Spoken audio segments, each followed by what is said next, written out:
আমরা সবাই একটা সাইটে আসি php.net php.net এই সাইটে আসি আমরা একটু দেখেন আজানটা শেষ হোক দেন আমি কন্টিনিউ করব তো বলা হয়েছিল আশা করি সবাই করছেন আচ্ছা এই সাইটটা একটু অ্যাকচুয়ালি বলা হচ্ছিল যে দেখার জন্য আর কি তো বেসিক্যালি আমরা এখন যে ল্যাঙ্গুয়েজটা নিয়ে প্র্যাকটিস করা শুরু করব সেটা হচ্ছে পিএইচপি বর্তমান সময়ে সবচেয়ে পপুলার ওয়েব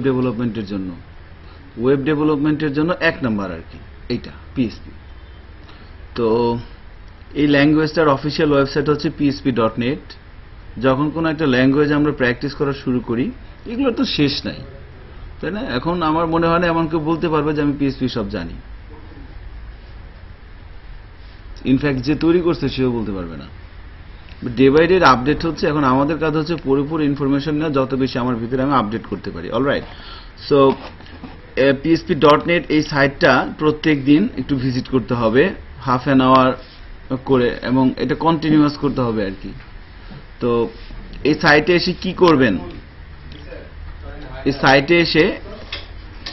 এই সাইটে কি করব এটা বুঝতে আমার লাগছিল 6 মাস যেখানে এসে পিএইচপি পপুলার রিলিজ কি লেখছে এগুলা তো বুঝতে পারতেছিলাম না যে কিভাবে কি করব পরবর্তীতে সিনিয়রদের কাছ থেকে ডিরেকশন পেলাম যে না এখানে এসে প্রথমে যাওয়া লাগবে ডকুমেন্টেশনে উপর থেকে দেখেন ডকুমেন্টেশনে ক্লিক করলাম তারপরে ডকুমেন্টেশনটা আপনি কোন ভাষায় পড়বেন আপনারা আমি জানি বার্জেলিয়ান চাইনিজ ফ্রান্স জার্মান এগুলো জানেন জাপানিজ রোমানিজ এগুলো জানেন কিন্তু আমি ইংলিশ ছাড়া কিছু জানি না সো আমি ইংলিশে ক্লিক করলাম এটা হচ্ছে পিএইচপি ম্যানুয়াল আমরা যে ল্যাঙ্গুয়েজটা প্র্যাকটিস করতে যাচ্ছি সেই ল্যাঙ্গুয়েজটা যে টিম ডেভেলপ করতেছে তারা এখানে এই ল্যাঙ্গুয়েজ সম্পর্কে ডিরেকশন দিয়ে আসতেছে তো এখান থেকে আপনি দেখতে পারবেন যে পিএইচপি ম্যানুয়ালের মধ্যে কারা কারা এটার সাথে কাজ করতেছে টিমটা সম্পর্কে এবং এখানে দেখেন যে PHP manual preface getting started এখান থেকে আমরা শুরু করব গেটিং স্টার্টে ক্লিক করার পর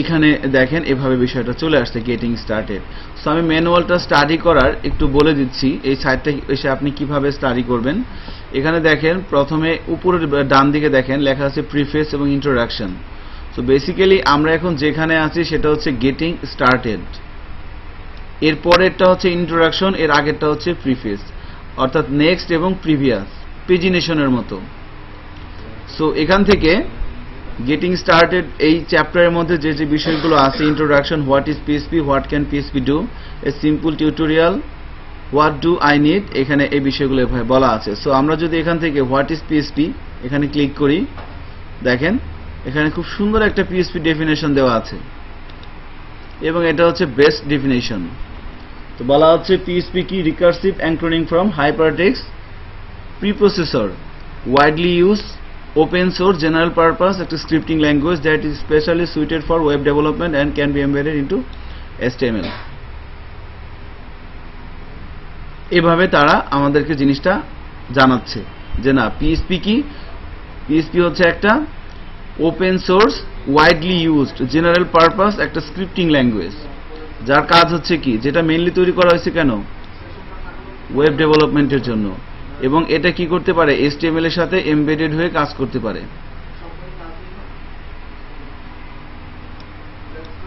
এখন ঘটনা হচ্ছে যে আমরা বেসিক্যালি এতদিন যে বিষয়গুলো প্র্যাকটিস করছি সেটা ছিল কি HTML CSS তাই না HTML এবং CSS আমাদের টার্গেট কি আমাদের টার্গেট হচ্ছে আমরা এরকম একটা ওয়েব পেজ যেন তৈরি করতে পারি যে লাইক তালহা ট্রেনিং তারপরে BITM তারপরে আমরা বলতে পারি BD জবস এই ধরনের সাইট যেন আমরা ডেভেলপ করতে পারি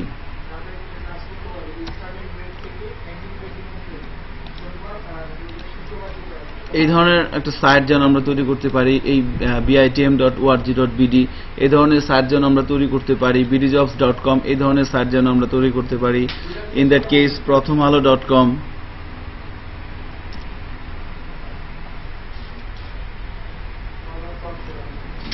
এই ধরনের কাজ যেন আমাদের টার্গেট হচ্ছে এগুলা তো এই ধরনের সাইট যদি আমরা তৈরি করতে চাই তাহলে প্রত্যেকটা ওয়েব বেসড যে সাইট বা অ্যাপ্লিকেশন যেটাই বলেন এদের একটা স্ট্রাকচার থাকে এবং সেই স্ট্রাকচারের মধ্যে কন্টেন্ট থাকে। আমরা HTML এবং CSS দিয়ে কি করতে পারছি, সেই স্ট্রাকচার তৈরি করতে পারছি এবং স্ট্রাকচারের মধ্যে কন্টেন্ট নিয়ে আসছি। এখন খেয়াল করেন আমাদের যে কন্টেন্টগুলো ছিল স্ট্রাকচারের মধ্যে সেই কন্টেন্টগুলো কোথা থেকে আসছে? HTML এর ট্যাগের মাঝখান থেকে না, তাই না? HTML এর ট্যাগের মাঝখানে আমরা কিছু একটা লিখতাম, সেটাই কিন্তু ব্রাউজারে আমরা দেখতে পাচ্ছিলাম। সো অ্যাকচুয়ালি ওই যে অবস্থাটা, ওইটার নাম আমরা সবাই জানি, ওটাকে বলা হচ্ছে কি স্ট্যাটিক। তো যখন আপনি কারোর জন্য কন্টেন্ট, যেমন ধরেন প্রথমআলো.com, এই সাইটের মধ্যে আমরা যখনই আসি কন্টেন্ট সেম থাকে, তাই না? বলতেছে হ্যাঁ, কন্টেন্ট চেঞ্জ হচ্ছে না? হ্যাঁ, সো কন্টেন্ট কিন্তু চেঞ্জ হচ্ছে। তাহলে কন্টেন্ট চেঞ্জ তারা কিভাবে করে?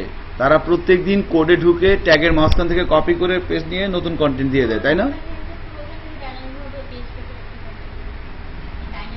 হ্যাঁ, তার মানে কন্টেন্টগুলো তারা চেঞ্জ করে কি কোডে গিয়ে না। তো এই কন্টেন্টগুলো ম্যানেজ করার জন্য আমাদের আরেকটা একটা প্যানেল তৈরি করতে হয়, এটাকে বলা হচ্ছে কি কন্টেন্ট ম্যানেজমেন্ট সিস্টেম, CMS বলে। তো বেসিক্যালি আমরা এই কন্টেন্ট তৈরি করব, আমরা একটা ইমেজ তৈরি করব, আমরা ইমেজের আমরা হেডিং, প্যারাগ্রাফ, HTML এর মার্কআপের মধ্যে যে জিনিসগুলো ব্রাউজারে শো করে সেই কন্টেন্টগুলো আমাকে তৈরি করতে হবে। কন্টেন্টগুলো তৈরি করার জন্য আমার একটা সার্ভার সাইড ল্যাঙ্গুয়েজ লাগবে। সো PHP কেই বলা হচ্ছে কি, দেখেন এটাকে বলা হচ্ছে কি একটা সার্ভার সাইড, একটা স্ক্রিপ্টিং ল্যাঙ্গুয়েজ, তাই না? এই যে ওপেন সোর্স জেনারেল পারপাস একটা স্ক্রিপ্টিং ল্যাঙ্গুয়েজ বলা হচ্ছে কি PHP।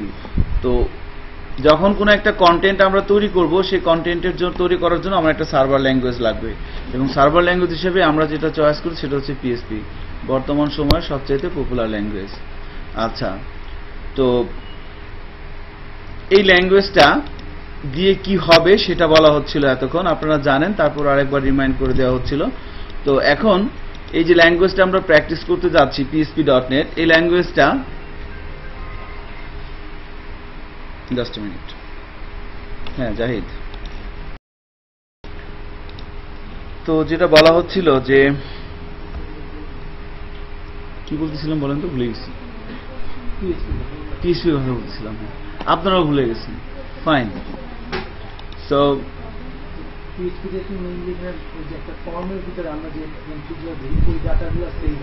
হ্যাঁ হ্যাঁ, ওই কন্টেন্ট তৈরি করার জন্য ফর্মের মধ্যে ফর্মটা তৈরি করা হয় বেসিক্যালি কেন? কারণ হচ্ছে ফর্মের মাধ্যমে আমরা কোনো একটা কিছু ইনপুট নিতে পারি, তাই না? ইনপুট নিয়ে সেটাকে আমরা কি করব, কোনো এক জায়গায় স্টোর করে রাখবো।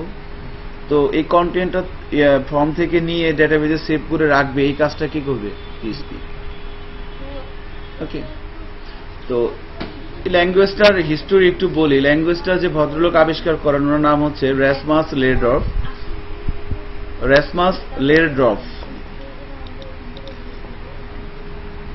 এই ভদ্রলোকটা 1994 সালের দিকে এই ল্যাঙ্গুয়েজ এর কনসেপ্টটা প্রথমে ওনার মাথায় আসেন আর কি, উনি প্র্যাকটিস করা শুরু করে।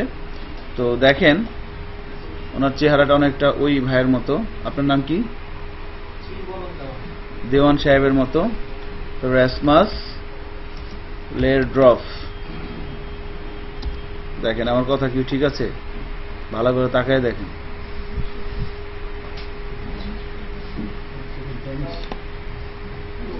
চশমাটাও ঠিক আছে,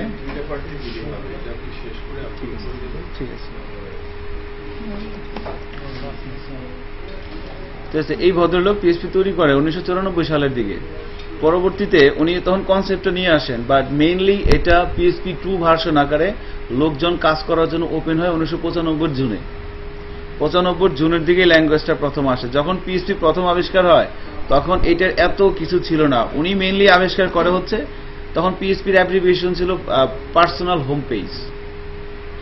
তখন ছিল পার্সোনাল হোম পেজ। অনেকে দেখবেন জিজ্ঞেস করে PHP-র ফুল মিনিং কি, অনেকে কি বলে পার্সোনাল হোম পেজ।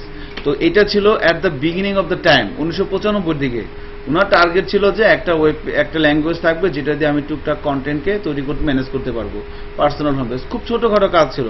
1995 যখন PHP প্রথম আসে মার্কেটে তখন কিন্তু PHP-তে অবজেক্ট ওরিয়েন্টেড কোনো কিছু ছিল না। একদম ভেরি বেসিক ছিল। পরবর্তীতে কাজ করতে করতে মানুষ মজা পাচ্ছে। এরপরে 1998 সালের দিকে উনি আরেকটা ভার্সন নিয়ে আসে, সেটা হচ্ছে পিএসপি 3, এবং পিএসপি 3 তে অবজেক্ট ওরিয়েন্টেড অল্প কিছু আসে। অবজেক্ট ওরিয়েন্টেড জিনিসটা কি বারবার বলা হচ্ছে, এটা হচ্ছে প্রোগ্রামিং এর একটা মডেল, প্রোগ্রামিং এর একটা সংবিধান। সো অবজেক্ট ওরিয়েন্টেড এর কিছু বিষয় 1998 এর দিকে প্রথম আসে পিএসপি ভার্সন 3 তে। তখনও পিএসপি এতটা পপুলার হয় না, মেন পপুলার হয় হচ্ছে 2000 সালে। 2000 সালের মাঝামাঝি টাইমে পিএসপি 4 ভার্সন আসে। এই পিএসপি 4 ভার্সনের মধ্যে পিএসপির ব্যাপক একটা পরিবর্তন আসে। অবজেক্ট ওরিয়েন্টেড এর ক্লাস, তারপরে আপনার কি বলে আপনার এটা কি বলে আপনার অবজেক্ট ইনহেরিটেন্স, ইনক্যাপসুলেশন, এই বিষয়গুলো আসতে থাকে। এবং পিএসপি 4এই প্রথম এই ল্যাঙ্গুয়েজটা জেন্ট ইঞ্জিনে সুইচ করে, অনেক বড় একটা পরিবর্তন আসে। তারপরে 2005 এর দিকে আসে পিএসপি 5। পিএসপি 5 এ তো পুরোপুরি মানে অনেক বেশ কিছু বিষয় আর কি অবজেক্ট ওরিয়েন্টেড চলে আসে। পিএসপি 5 এর পরে এর অনেকগুলো সাব ভার্সন আসে, 5.6, 5.6.12, অনেক ভার্সন। এবং আমরা সবাই জানি যে বর্তমানে পিএসপি কত ভার্সন চলে? PSP 7, PSP 7। হ্যাঁ, তো এই পিএসপি 7 কিন্তু পুরোপুরি অবজেক্ট ওরিয়েন্টেড। পিএসপি 7 আগে যা লিমিটেশন ছিল সব স্ক্রিপ্ট করে পিএসপি 7 এটা হচ্ছে পুরোপুরি অবজেক্ট ওরিয়েন্টেড। এবং day by day PSP development team তারা কিন্তু এই ল্যাঙ্গুয়েজটা ডেভেলপ করার জন্য কাজ করে যাচ্ছে। ওকে, তো সেক্ষেত্রে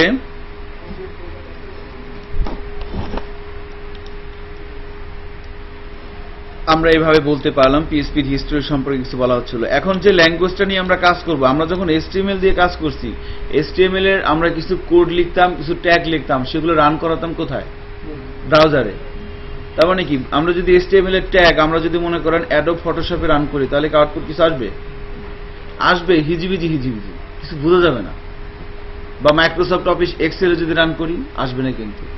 কেন? কারণ HTML এর সার্ভার ফটোশপ বা এক্সেল না, HTML এর সার্ভার হচ্ছে কি? ব্রাউজার। ব্রাউজার জানে হেডিং ট্যাগের মানে কি, ব্রাউজার জানে প্যারাগ্রাফ ট্যাগের মানে কি, তাই না? তো সেম ভাবে পিএসপি ল্যাঙ্গুয়েজের কিছু সিনট্যাক্স আছে, সিনট্যাক্স গুলোর মানে কি এটা কিন্তু ব্রাউজার জানে না।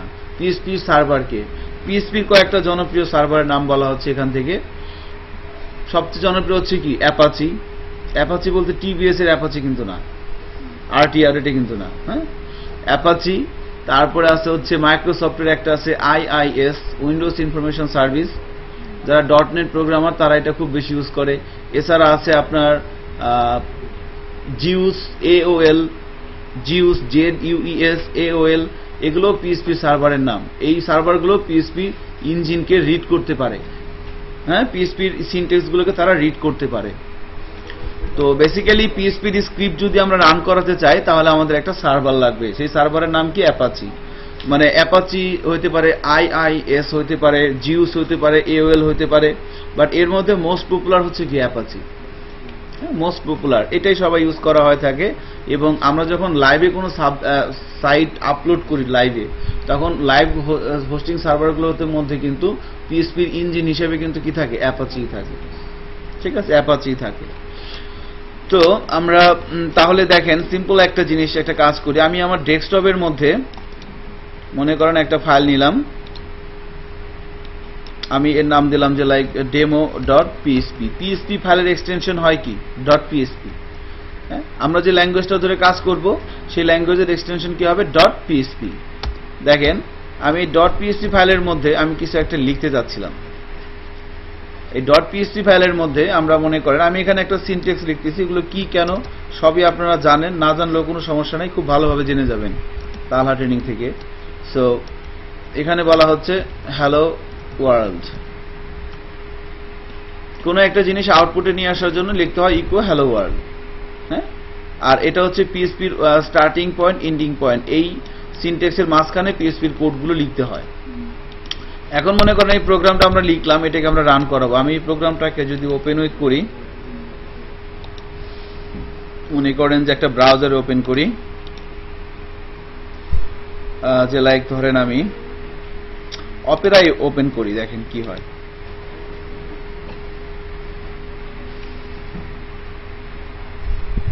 কি আসছে আউটপুট? পুরো কোডটাই চলে আসছে না, আমরা যা লিখছিলাম সেটাই কিন্তু চলে আসছে। তার মানে এই ব্রাউজারগুলো পিএইচপির এই এগুলো ইকো এগুলোর মানে কি, সে ব্রাউজার সেটা রিড করতে পারতেছে না। নাইস, তাহলে পিএইচপির এই ফাইলটাকে আমাকে ওই পিএইচপি সার্ভারের মধ্যেই রান করাইতে হবে। তাহলে সার্ভার কিন্তু এই সিনট্যাক্সগুলোর মানে জানে, তাই না? সো পিএইচপি সার্ভার হচ্ছে অ্যাপাচি। আমরা অ্যাপাচি নামিয়ে এই যে টার্মিনাল যে থাকে আমাদের, এই টার্মিনালে গিয়ে আমরা অ্যাপাচি কনফিগার করে এখান থেকে পিএইচপির স্ক্রিপ্ট রান করানো যায়। বাট এটা অনেক ডিফিকাল্ট না, মানে একটু ক্লামজি আর কি, কোনো কিছুই কঠিন না, সবই সহজ। এটা একটু ক্লামজি বা কনজাস্টেড, মানে একটু হিজিবিজি আর কি। এর চাইতে সহজ হচ্ছে যে এই অ্যাপাচির সহ আরো বেশ কিছু ওয়েব সার্ভার মিলে একটা কমপ্লিট সফটওয়্যারই পাওয়া যায় ডেস্কটপ বেস, তাই না?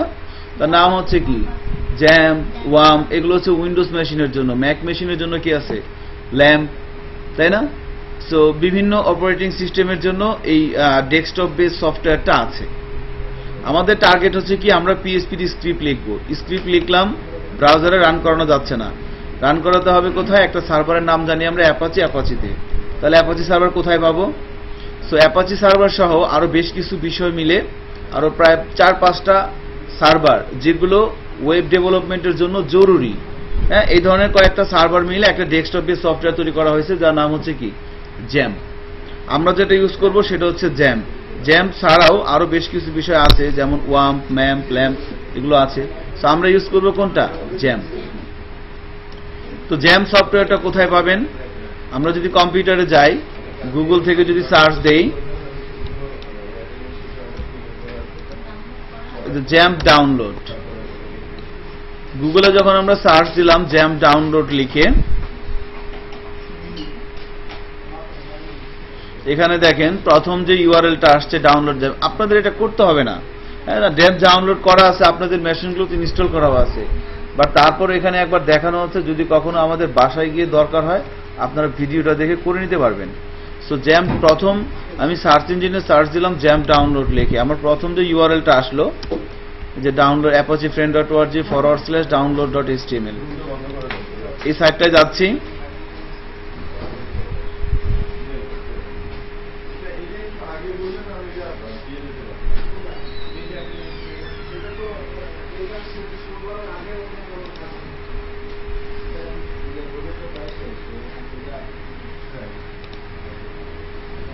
আচ্ছা, ডাউনলোডে ওই সাইটে আসার পর আমরা এরকম একটা বিষয় পাচ্ছি। এখানে দেখেন যে ডাউনলোড করতে হবে জ্যাম ফর উইন্ডোজ, হ্যাঁ, এখানে বিভিন্ন বিষয় আছে, ভার্সনগুলো এখানে বলে দেওয়া আছে এভাবে, হ্যাঁ, এভাবে জ্যাম ফর লিনাক্স মেশিনের জন্য এগুলো আছে। আপনারা যদি ম্যাক ইউজ করে থাকেন সেখানে এগুলো নিতে পারবেন, মানে প্রত্যেকটা বিভিন্ন। ইনফ্যাক্ট দেখেন এটা কি করা হচ্ছে, এখানে আপনার বিভিন্ন সিএমএস গুলো এখানে দেখা যাচ্ছে আছে। সো আমরা এই জ্যাম সফটওয়্যারটা উইন্ডোজ, লিনাক্স অথবা কি আইওএস, ম্যাকের জন্য আমরা কি আলাদাভাবে ডাউনলোড করতেছি। আমাদের উইন্ডোজ মেশিন সবার, তাই না? উইন্ডোজ মেশিনের জন্য ডাউনলোড করতে হবে এখান থেকে, প্রথমটা থেকে।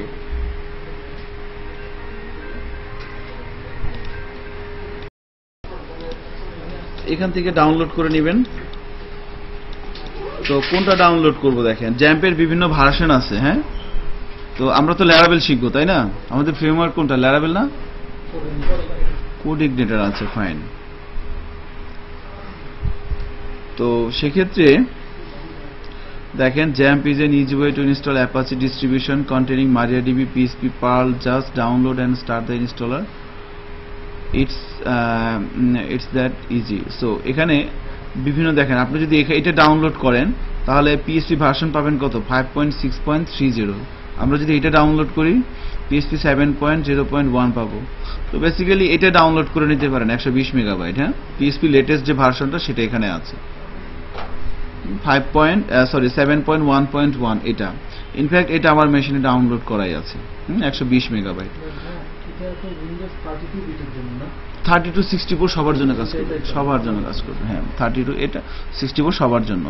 তো এখানে ক্লিক করলে ডাউনলোড হবে। ডাউনলোড হওয়ার পর আপনারা যে ফাইলটা পাবেন সেটা হচ্ছে যেটা, ঠিক আছে। তো এটা পাচ্ছেন না, আমার এটা একটু ব্যাকগ্রেড আছে, এটা নতুন আসছে মেবি, আমারটা 7.08। এটা কত দেখলাম? 7.1, হ্যাঁ। এটা লেটেস্ট, আমারটা লেটেস্ট না, এখান থেকে ডাউনলোড করে নিতে পারেন, বাট আমার কাছে যেটা নামানো আছে এটা কত 7.08। সো ডাউনলোড করার পর এই ধরনের একটা ফাইল পাবেন। তো চলেন দেখি কিভাবে ইনস্টল করতে হয় এই ফাইলটা, মানে আমার মেশিনটাকে কিভাবে আমি সার্ভার কনফিগারেশন করব। সিম্পলি জাস্ট এটা একটা exe ফাইল, এখানে ডাবল ক্লিক করলাম, এরকম এই ধরনের একটা পপ আপ উইন্ডোজ চলে আসছে, এখান থেকে ইয়েসে ক্লিক করলাম।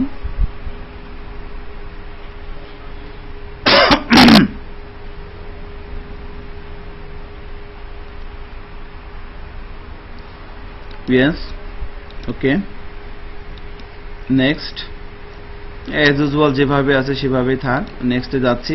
এখন এই জায়গাটা একটু কাজ করতে হয়, please choose a folder two install jam.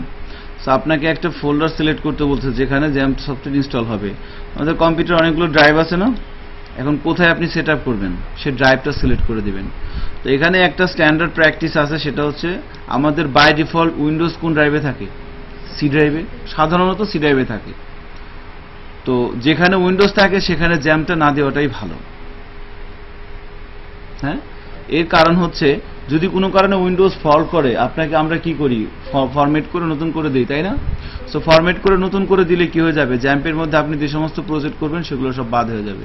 এজন্য সাধারণত যেখানে আপনার ইয়া থাকে, যে ড্রাইভে উইন্ডোজ থাকে সেই ড্রাইভে সাধারণত জ্যাম সেটআপ দিতে সিনিয়ররা মানা করে আর কি। তো এখান থেকে আমরা যে ব্রাউজ করে ড্রাইভার সিলেক্ট করে দিতে পারবো। দেখেন আমি সি ড্রাইভে দিচ্ছি না। আর এইভাবে জ্যাম্প আপনি অনেক সেটআপ দিতে পারেন। আমার কম্পিউটার অনেকগুলো জ্যাম্প আছে, প্রায় 10-12টা তো হবেই। ঠিক আছে, সো প্রবলেম হবে না, কমপ্লিট করবে না। সো মনে করেন আমি এই ডি ড্রাইভের মধ্যে না, আমি ই ড্রাইভের মধ্যে তালহা ট্রেনিং এর মধ্যে একটা জ্যাম্প আছে, কি আছে এখানে একটা ফোল্ডার করতেছি তালহা ট্রেনিং এর মধ্যে। আমাদের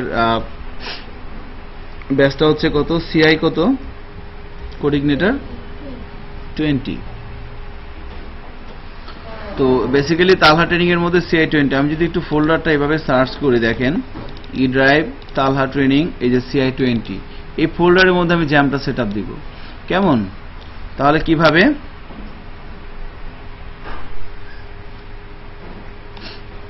ব্রাউজ করে ই ড্রাইভ তালহা ট্রেনিং সিআই 20, এই যে পাথটা দেখিয়ে দিলাম, এরপরে একটা ফরওয়ার্ড স্ল্যাশ দিবেন, না দিলেও প্রবলেম নাই, দেওয়াটা ভালো। ওকে, এবার আমি নেক্সট দিয়ে দিলাম। এইটা আপনি যদি জ্যাম সম্পর্কে পিএইচডি করতে চান তাহলে এটা দিতে পারেন, আমার দরকার নেই আপাতত, আনচেক করে দিতে পারেন আর কি। নেক্সট, নেক্সট, ইনস্টল শুরু হয়ে গেছে, অল্প একটু সময় লাগবে, আপডেট ইনস্টল হয়ে যাবে।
যখন দেখছিলাম ডাইনামিক করতে গেলে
আচ্ছা, তো ইনস্টলেশন কমপ্লিট হওয়ার পর খেয়াল করেন আমাদের এখানে একটা মেসেজ দেখাচ্ছে do you want to start control panel now. এই চেক বক্সটা আমি আনচেক করে দিলাম। চেক করা থাকলে কন্ট্রোল প্যানেলটা এখনই ওপেন হয়ে যেত আর কি। সো এটা আনচেক করা অবস্থায় থাক, আমি ফিনিশ দিয়ে দিলাম।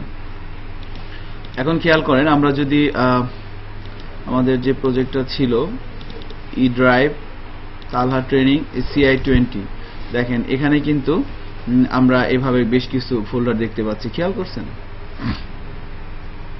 ঠিক আছে, সো এটা হচ্ছে কি, এই যে এই CI20 এটা হচ্ছে আমাদের সার্ভার ফোল্ডার। এই ফোল্ডারের মধ্যে দেখেন আমরা বেশ কিছু ফাইল এবং ফোল্ডার দেখতে পাচ্ছি না।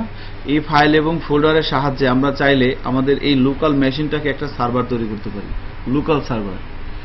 আপনারা যদি সার্ভারের সম্পর্কে কারো ভালো ধারণা থাকে তারা দেখবেন যে আমরা অনেক সময় বিভিন্ন কাজে বিভিন্ন মেশিনকে সার্ভার করে থাকি, তাই না?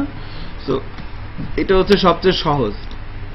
একটা সফটওয়্যার সেটআপ দিলেন, আপনার মেশিন এখন সার্ভার তৈরি করার জন্য রেডি।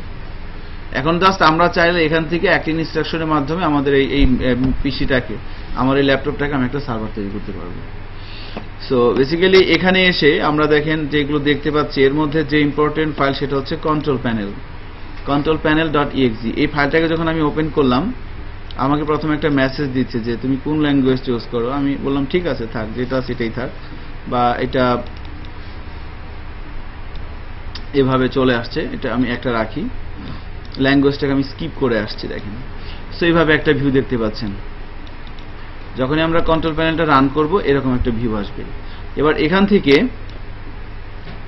দেখেন অ্যাপাচি, মাইএসকিউএল, ফাইলজিলা, মার্কিউরি, টমক্যাট, এই 3 দুগুণে 5টা না, 5টা না, 2 4 5, হ্যাঁ, এই 5টা সফটওয়্যার মানে 5টা সার্ভার আমরা এখানে চাইলে এই 5টা সার্ভারে তৈরি করতে পারবো আমাদের এই মেশিনে। তো বেসিক্যালি পিএইচপি স্ক্রিপ্ট রান করানোর জন্য আমাদের লাগবে কোনটা? অ্যাপাচি সার্ভার, তাই না?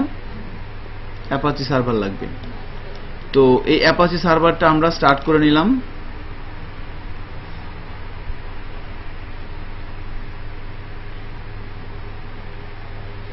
অ্যাপাচি সার্ভারটা স্টার্ট করে নেওয়ার পর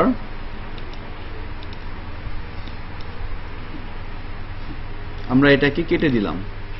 কন্ট্রোল প্যানেলটাকে কেটে দিল, কিন্তু সে কিন্তু এখানে আছে, দেখেন এই যে এখানে ক্লিক করলাম, এই দেখেন এই যে এখানে কন্ট্রোল প্যানেলটা আছে।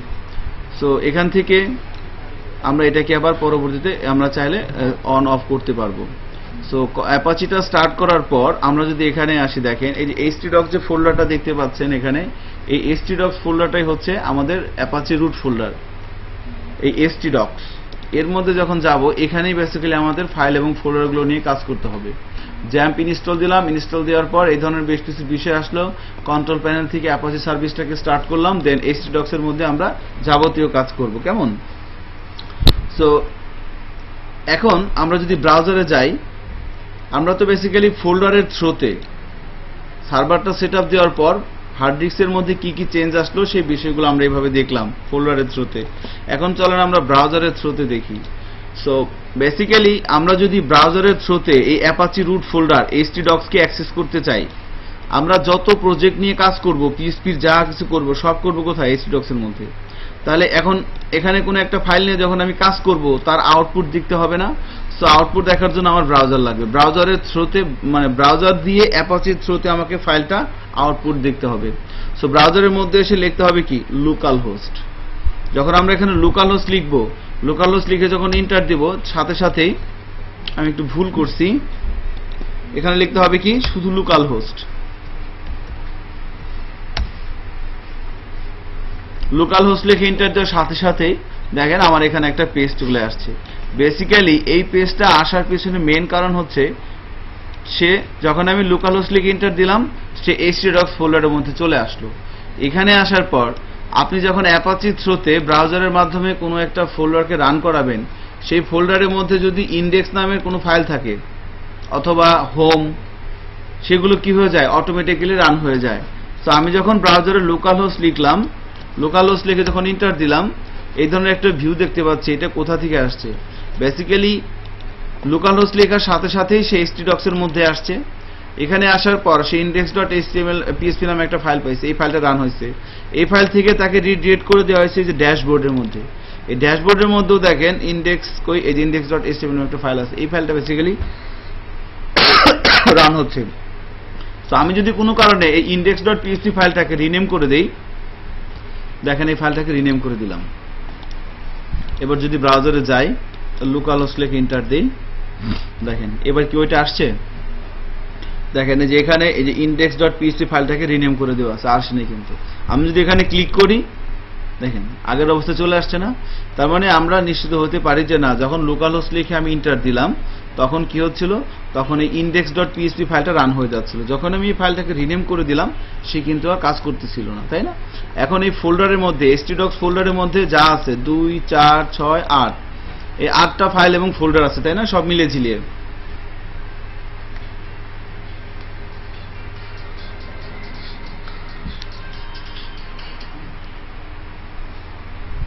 হ্যাঁ মুশিউর, আমি এখন দেখেন আমাদের যে ফাইলটা ছিল এই যে demo.php, ফাইলটাকে যদি আমরা কপি করে আমাদের এই সার্ভারের মধ্যে রাখি, এখানে রাখলাম demo.php। এবার যদি আমি ব্রাউজারে যাই, রিলোড দেই, দেখেন এখানে কিন্তু demo.php নামের এখন পর্যন্ত কোনো ফাইল নাই। এবার রিলোড দিলে এই যে পেয়ে যাচ্ছি না? এবার এখানে ক্লিক করি, দেখেন কি আসছে? Hello world. আমি এই যে কোডের মধ্যে যা লিখে দিয়েছিলাম, এই যে এখানে এটার মধ্যে যেটা ছিল এটাই কিন্তু চলে আসছে। আমি যদি এখানে বলি যে হ্যালো তালহা ট্রেনিং,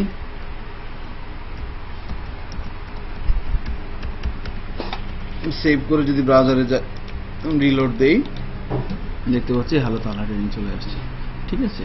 সো কিভাবে আমরা পিএসপির ফাইল কি করতে পারি, পিএসপির ফাইল আমরা ব্রাউজার আউটপুট নিয়ে আসতে পারি, সার্ভার ইনস্টলেশন, এগুলো নিয়ে খুব বেসিক কিছু কথাবার্তা হচ্ছে। আপনারা আলহামদুলিল্লাহ কন্টিনিউ করেন, অনেক কিছুই জানতে পারবেন আস্তে আস্তে, মাত্র তো শুরু হচ্ছে একদম ভেরি বেসিক থেকে। হ্যাঁ, আপনাদের প্রত্যেকের কম্পিউটারে দেখেন সার্ভার আছে, দেখেন সবাই দেখেন আপনাদের হয়তো এই জ্যাম্প নামের একটা ফোল্ডার আছে, দেখেন তো পান কিনা, পাওয়া যাচ্ছে কি দেখেন তো। জ্যাম্প ওই সার্ভারের মধ্যে ঢুকেন, দেখেন সি ড্রাইভে থাকতে পারে।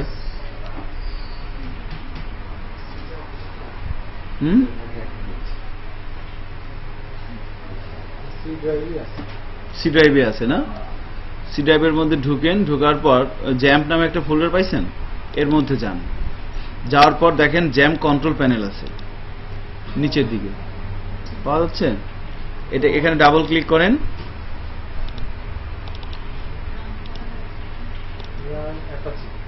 হ্যাঁ ডাবল ক্লিক করার পর এই ধরনের একটা উইন্ডোজ আসছে না, এখান থেকে অ্যাপাচিটা রান করেন, জ্যাম্প কন্ট্রোল .exe এটা রান করতে হবে।